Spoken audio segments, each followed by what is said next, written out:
படிப்போம். மத்தேயு சுவிசேஷம் 6ஆம் அதிகாரம் 33ஆம் வசனத்தை ஒருத்தர் படிங்க. மத்தேயு 6:33. முதலாவது தேவனுடைய ராஜ்யத்தையும் அவருடைய நீதியையும் தேடுங்கள், அப்பொழுது இவைகளெல்லாம் உங்களுக்கு கூட கொடுக்கப்படும். அல்லேலூயா. உன் வாழ்க்கையில முதலாய் தேவனுடைய ராஜ்யத்தையும் அவருடைய நீதியையும் தேடு. அல்லேலூயா. உலகத்துல எங்க பார்த்தாலும் நீதி இல்லை, எங்க பார்த்தாலும் நியாயம் இல்லை, எங்க பார்த்தாலும் அநியாய அக்கிரமம். ஆண்டவர் சொல்லுகிறார், முதலாவது நீ தேவனுடைய ராஜ்யத்தை தேடுப்பா, இரண்டாவது அவருடைய நீதியை தேடு. நீ பாட்டுக்கு அவருடைய ராஜ்யத்தையும் நீதியையும் தேடிட்டு போய்கிட்டே இரு. உனக்கு தேவையானதெல்லாம் உனக்கு கூட ஆண்டவர் கொண்டு வந்து கொடுப்பார். அல்லேலூயா. உனக்கு கூட ஆண்டவர் கொண்டு வந்து கொடுப்பார். நீ கஷ்டப்பட வேண்டிய அவசியமே வராது. நீ தேட வேண்டியது ரெண்டே. ஒன்று தேவனுடைய ராஜ்யத்தை, அவருடைய நீதி. தேவனுடைய ராஜ்யத்துக்கு எப்படி போகணும்? பரலோக ராஜ்யத்தை நான் அடைவதற்கு என்ன செய்யணும்? பரலோக ராஜ்யத்திற்கு பாதை எது? பரலோக ராஜ்யத்தை அடைந்து கொள்வதற்கு என் தகுதி என்ன? பரலோக ராஜ்யத்தை நான் போய் சேருவதற்கு எனக்கு என்ன பலன் வேண்டும், என்ன சுகம் வேண்டும், எப்படிப்பட்ட சத்துவம் வேண்டும், எப்படிப்பட்ட அறிவு வேண்டும், எப்படிப்பட்ட பார்வை வேண்டும், எப்படிப்பட்ட சிந்தை வேண்டும் என்று அதை குறித்த அறிவும் தேடுதலும் உனக்கு வந்துருச்சுன்னா ஆண்டவருடைய நீதி உனக்கு வரும். நீ நீதியையும் தேட ஆரம்பிச்சிட்டேன்னா உலகத்துல உனக்கு என்னெல்லாம் தேவையோ அதெல்லாம் அடிச்சு தூக்கி உனக்கு கொண்டு வந்து கொடுத்துக்கிட்டே இருப்பார். அல்லேலூயா. அதுக்கப்புறம் நீ கஷ்டப்பட வேண்டிய அவசியம் இல்லை. கஷ்டம் இல்லாம செய்ய வேண்டிய வேலை ரெண்டே. தேவனுடைய ராஜ்யத்தையும் அவருடைய நீதியையும் தேடுறதுதான் உனக்கு வேலை. அதை தேடு. நீ நான் உண்மையான விசுவாசி, உனக்கு தேவையானதெல்லாம் கூட கொண்டு வந்து கொடுப்பார். 23ஆம் சங்கீதத்துல நாம படிக்கிற மாதிரி நன்மையும் கிருபையும் ஒன்னை தொடர்ந்து வரும். அல்லேலூயா. அல்லேலூயா. நன்மையும் கிருபையும் ஒன்னை தொடர்ந்து வரும். நீ அதை தொடர்ந்து போக வேண்டிய அவசியம் இல்லை. அது ஒன்னை தேடி வரணுமா? நீ எதை தேடு? தேவனுடைய ராஜ்யத்தை, அவருடைய நீதியை தேடு. அல்லேலூயா. ஆண்டவர் கன்ஃபார்மா சொல்றார், உறுதியா சொல்றார், நீ தேவனுடைய ராஜ்யம், என்னுடைய ராஜ்யம் எங்கே இருக்கிறது? ரெண்டு தேவனுடைய ராஜ்யத்தை சொல்லுகிறேன். ஒன்னு இந்த உலகத்துல பரிசுத்தவான்களுடைய ஐக்கியமாகிய சபை என்கிற தேவனுடைய ராஜ்யம். இரண்டாவது கர்த்தர் நம்மளை நிரந்தரமா வாழ வைக்கக்கூடிய நித்திய ஜீவனாகிய பரலோகமாகிய தேவனுடைய ராஜ்யம். அல்லேலூயா. இந்த ராஜ்யத்தையும் அந்த ராஜ்யத்தை நீ ஒழுங்கா தேடுனீன்னா உனக்கு எதெல்லாம் வேணுமோ அதெல்லாம் கூட கொடுப்பார், எக்ஸ்ட்ரா. அல்லேலூயா. எப்படி இட்லி வாங்கினா சட்னியும் சாம்பாரு, இட்லி பொடி, கார சட்னி, அடுத்தது குருமா எல்லாம் தருவானோ, அதே போல நீ சட்னி வேணும், குருமா வேணும், இது கார சட்னி வேணும், தேங்காய் சட்னி வேணும், இட்லி பொடி வேணும், நெய் வேணும்னு கேட்டிருந்தேன்னா முதல்ல இட்லியே வாங்கப்பா, அதை தரேன், அப்படித்தானே சொல்லுவான் கடைக்காரன். அல்லேலூயா. இல்லைங்க, எங்க ஊரு கடைக்காரன் சட்னி மட்டும் 2 ரூபாய்க்கு கொடுப்பான். சரி வாங்கி நக்கிட்டு போ, அதுக்கு நான் என்ன பண்ண முடியும்? அதே போல முதலாவது தேவனுடைய ராஜ்யத்தையும் அவருடைய நீதியையும் தேடிக்கிட்டு நீ போனேன்னா, அதுக்காக நீ வாழ ஆரம்பிச்சேன்னா உனக்கு என்னென்ன தேவைங்கிறது அவருக்கு தெரியும். அவர் அதெல்லாம் கொண்டு வந்து கூட கொடுக்க ஆரம்பிச்சுக்குவார். எத்தனை பேருக்கு புரிஞ்சிச்சு? அல்லேலூயா. இன்னொரு வசனத்தையும் வாசிக்கலாம். கொலோசையர் 3ஆம் அதிகாரம் 1ஆம் வசனம். கொலோசையர் 3:1. நீங்கள் கிறிஸ்துவுடனே கூட எழுந்தது உண்டானால் கிறிஸ்து தேவனுடைய வலது பாரிசத்தில் வீற்றிருக்கும் இடத்தில் உள்ள மேலானவைகளை தேடு. பண்ணி என்னத்தை தேடும்? அப்படி எங்க போவோம்? சாக்கடை தேடிக்கினே கீழே பார்த்துக்கினே போவோம். அது என்னைக்காவது மேல பார்த்துட்டா? என்னைக்காவது மேல பார்த்துருக்கா? என்ன மணி ஏண்டாமா கவனிக்கிறீங்களா இல்லையா? பண்ணி என்னைக்காவது மேல பார்த்துருக்கா? அது என்னத்தை தான் பார்க்கும்? எங்க எவன் வெளியே போயிருக்கிறான், எவன் அசிங்கம் பண்ணி வச்சிருக்கான், எங்க சாக்கடை இருக்கு, எங்க சாக்கடை தண்ணி இருக்கு அப்படின்னு குறுன்னு போயிட்டே இருக்கும். அல்லேலூயா. ஆண்டவர் சொல்றாரு, நீங்க கிறிஸ்துவுடனே எழுந்தது உண்டானால். அப்படின்னா என்ன அர்த்தம்? அப்படின்னா என்ன அர்த்தம் சர்க்குணா? நீங்கள் கிறிஸ்துவுடனே எழுந்தது உண்டானா அப்படின்னா என்ன அர்த்தம்மா? எஸ்தர் அம்மா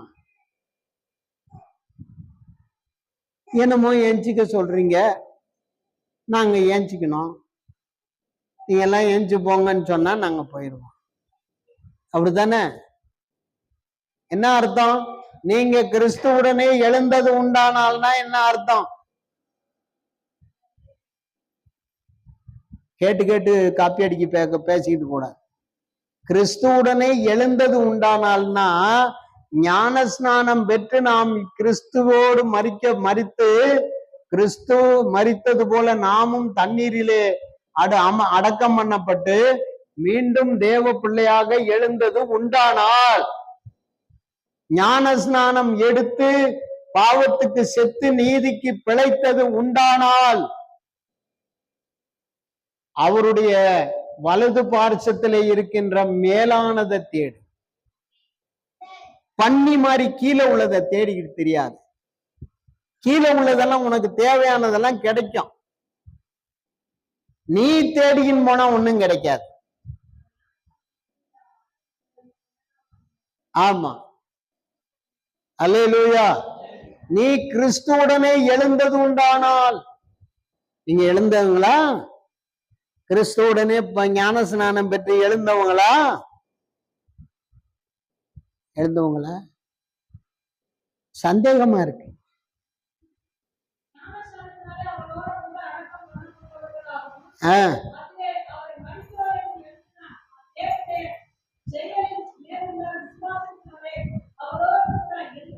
எழுந்தவர்களாகவும் இருக்கிறீங்க.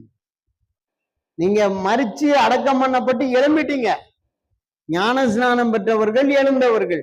அவர்களை பார்த்து சொல்றாரு, நீங்க பூமிக்குரியதை தேடிக்கிட்டு தெரியாத, அவருடைய வலது பார்சத்துல பரலோகத்துல ஆண்டவர் வச்சிருக்காரு பாரு, மேன்மை, ஆசீர்வாதம், நன்மைகள், கிருபைகள், அந்த இடத்தை தேடு. மேலானதை தேடு, கீழானதை தேடாத. மேலானதை தேடும் போது கீழானது வரும். அல்லேலூயா. அப்படின்னா என்ன அர்த்தம்? என்ன அர்த்தம்? நீங்க இன்னும் கீழே பூமிக்குள்ள உள்ளதே தேடி தேடி சுத்திக்கிட்டு தெரியுங்கன்னு அர்த்தம். பூமியை பத்தி தான் உங்களுக்கு தெரியுது. அதுல ஞானஸ்நானம் எடுத்த கேவல விசுவாசிய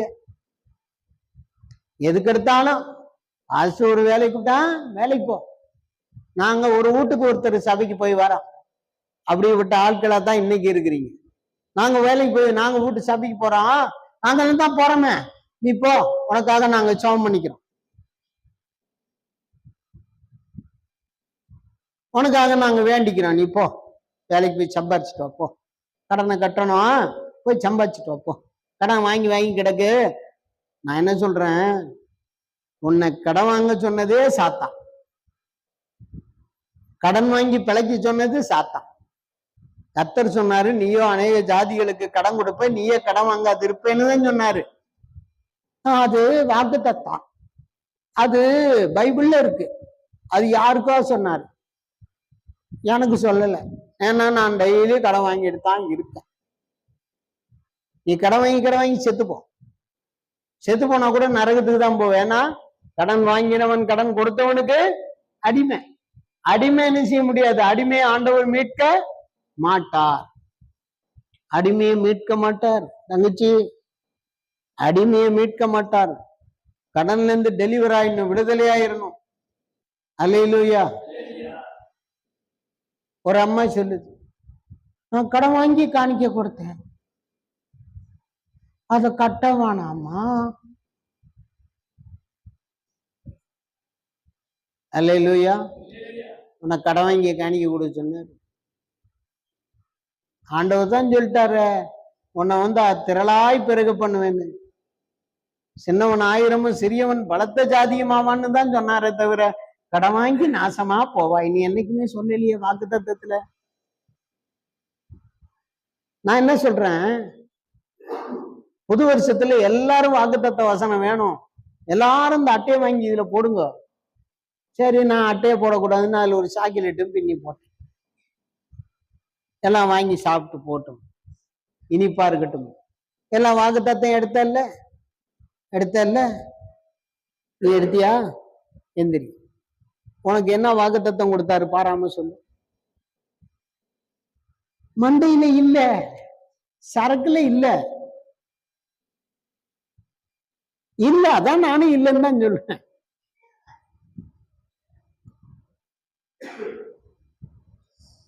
அண்ணாலாத்தா, உனக்கு என்னங்க உனக்கு என்ன வாக்குத்தத்தம் கொடுத்தாரு? எனக்கு அப்பமும் ரசமும் கொடுத்ததான் ஞாபகம் இருக்கு. எங்க வாக்குத்தத்த ஞாபகம் இருக்கு? அந்த அட்டையை சொல்ல தெரிஞ்சா நான் ஏன் உங்ககிட்ட வாரேன்? அல்லேலூயா, அல்லேலூயா. ஆண்டவர் என்ன சொல்றாரு? மேலானவைகளையே நாடுங்க, கீழானதை விட்டுருங்க, அப்ப மேலானது எது? மேல இருக்கும் போல மொட்டை மாடியில. ஏன்னா மேல மொட்டை மாடியில போய் தேடுங்க. சர்ச்சுக்கு மொட்டை மாடிக்கு பக்கத்துல இது படிக்கட்டி வச்சிருக்கேன், எல்லாம் மேல தேட சொன்னாரு அப்படின்னு எல்லாம் போய் தேடுங்க.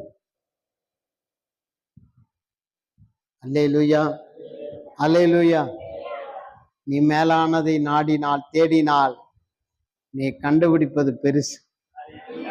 கீழானதையே பார்த்துட்டு குப்புறு போனீங்கன்னா உனக்கு சாக்கடை தான் கிடைக்கும். அல்லேலூயா. நீ எதை தேட போற? இன்னைக்கு தேட வேண்டியது எத்தனை வசனம், எத்தனை காரியம் சொல்லியிருக்கேன் நான்? 9 வசனம் 9.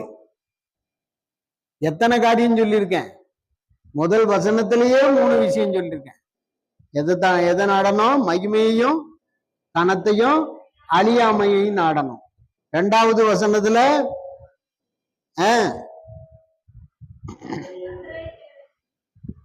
அப்பொழுது அங்கே இருந்து உன்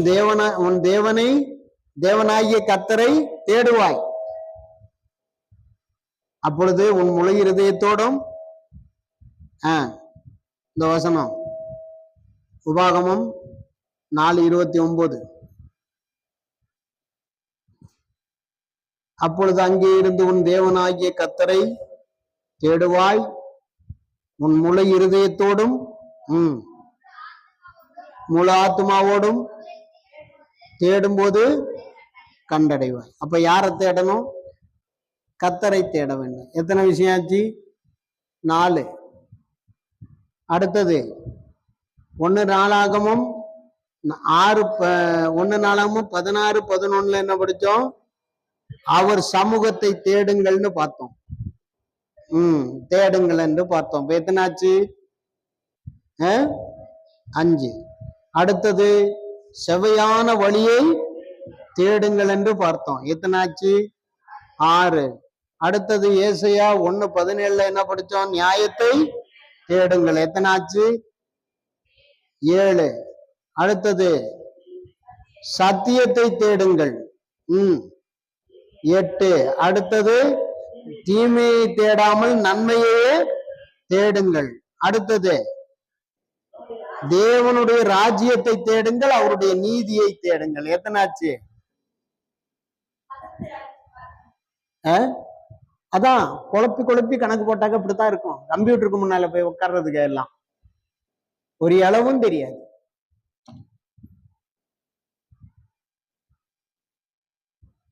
பதினொன்னாச்சு. அல்லேலூயா. கடைசியா பார்த்தோம், மேலானவைகளையே தேடுங்க. எத்தனாச்சு? 12 விஷயம், 13 விஷயம் சொல்லியிருக்கேன். 13 காரியத்தை நீ தேட வேண்டும். தேடினால் உன் வாழ்க்கை ஆசீர்வாதமாய் மாறும். எல்லாம் முழங்கால் படிக்கிட்டு ஜெபிப்போம். எல்லாரும் முழங்கால் படிக்கிட்டுங்க, ஜெபம் பண்ணுவோம். நீ தேட வேண்டியதை இப்ப சொல்லி இருக்கிற எல்லாவற்றையும் நீ தேடினால், எவர் எல்லாரும் என்ன பாரு, ஏதாவது இடையில மறந்து போச்சுன்னா சாயங்காலமா வந்து கூட என்னெல்லாம் தேடணும்னு சொன்னீங்கன்னு திரும்ப கேளுங்க, எழுதி வச்சிருக்கேன், சொல்லித்தாரேன். ஆனா நீ இங்க கேட்டுவிட்டு வீட்டுல போற வழியிலே எல்லாத்தையும் மறந்துட்டு, ஏக்கா நல்லா இருக்கியா, இப்பதான் பார்த்தேன் தேடுனேன் உன்ன காலையில போகும்போது அப்படின்னு வழியெல்லாம் பேசிக்கிட்டு போவாத, ரோட்ல லூசு மாதிரி. ஜபம் பண்ணிட்டு வீட்டுல போய் பயபக்தியா போய் சேரும். வழியில ஒருத்தனையும் வினவக்கூடாது. வழியில கண்டவனோடு பேசிக்கிட்டே காலம் போய்கிட்டு போக கூடாது. பெற்ற ஆசீர்வாதத்தையும் தேவ வசனத்தினுடைய பிரசன்னத்தையும் வீடு போய் சேர்க்கணும். போற வழியிலேயே பிசாசு வருவான் பேசுறதுக்கு, குறுக்கிடுவான். நீ பாட்டுக்கு பேசலாம், அப்புறம் பேசலாம், கை காட்டிட்டு போயிட்டே இரு. வீட்டுல போய் ஜெபம் பண்ணி, ஆண்டவரே இந்த வார்த்தைகள்லாம் தந்து எங்க வாழ்க்கையை இப்படியெல்லாம் உருவாக்கி ஆசீர்வதித்து, சில மணி நேரம் நான் ஆண்டவர் பாத்துல காத்திருந்தாலும் நாங்க பிரயோஜனம் அடைஞ்சு வந்திருக்கோம். ஆண்டவரே எங்களுக்கு உமக்கு நன்றியப்பா, இந்த வீட்டுக்குள்ள எங்களோட நீங்க வாங்கன்னு சொல்லிட்டு வீட்டுக்குள்ள போ. ஒவ்வொரு முறையும் அதையே செய். சபைக்கு வரும்போதெல்லாம், ஒவ்வொரு முறையும் வீட்டுக்கு திரும்பி போகும்போது தேவனுடைய நன்மையும் பிரியத்தையும் கடிந்து கொள்ளுதலையும் சீர்திருத்துதலையும் நீதியை படிப்பிக்குதலையும் உபதேசங்களையும் போதனைகளையும் மனதில சுமந்து கொண்டு வீடுக்குள்ள போய் சேர். அல்லேலூயா. போற வழியிலேயே 4 பேரோட பேசி, நாயை பார்த்து பேய பார்த்து, அது எப்படி போகுது பாரு, இப்படி போகுது பாரு அப்படின்னு சொல்லி கிண்டல் பண்ணி பரிகாசம் பண்ணி போற வழியில எல்லாத்தையும் இழந்துட்டு ஓடு போய் சேர்ந்த. அப்புறம் வழியில ஒருத்தன் இருக்கான், அவன் பின்னாலே வருவான். இப்பயும் பின்னால் தான் வரப்போறான், வந்துகிட்டு தான் இருக்கான். யாரு? எங்க சித்தப்பா தான். என்ன? எங்க சித்தப்பா தான், எங்க மச்சான் தான். உங்க மச்சான் இல்ல, பேய் பின்னாலே வருவான். வழியில உங்களை எப்படியாவது டைவர்ட் பண்ணி உங்க சிந்தைய மூளையெல்லாம் புற பேச வச்சு, பத்தியா பாசு என்னையே பார்த்து பேசுறாரு, உன்னை பார்த்து பேசாம யாரை பார்த்து பேசுங்க? நான் வானத்தை பார்த்தா பேச முடியும். வானத்தை பார்த்தா பேச முடியும், உன்னை பார்த்தானே பேச முடியும். என்னை பார்த்து பேசுறாரு பத்தியா, அது எனக்கு தான். யாரோ ஒருத்தர் பசங்க கேட்டு போகும்போது சொல்லிட்டு போறாங்களாம் வழியில, எனக்கு தான் பேசினாரு. இதெல்லாம் எங்க போய் முடியும்? எல்லாம் கண்களை மூடி பாரத்தோட, வார்த்தை ஆண்டவுடையது, ஜீவனுள்ள தேவனுடையது, மிஸ் பண்ணிடக்கூடாது. எல்லா கண்களை மூடி ஜெபிப்போம். ஹல்லேலூயா.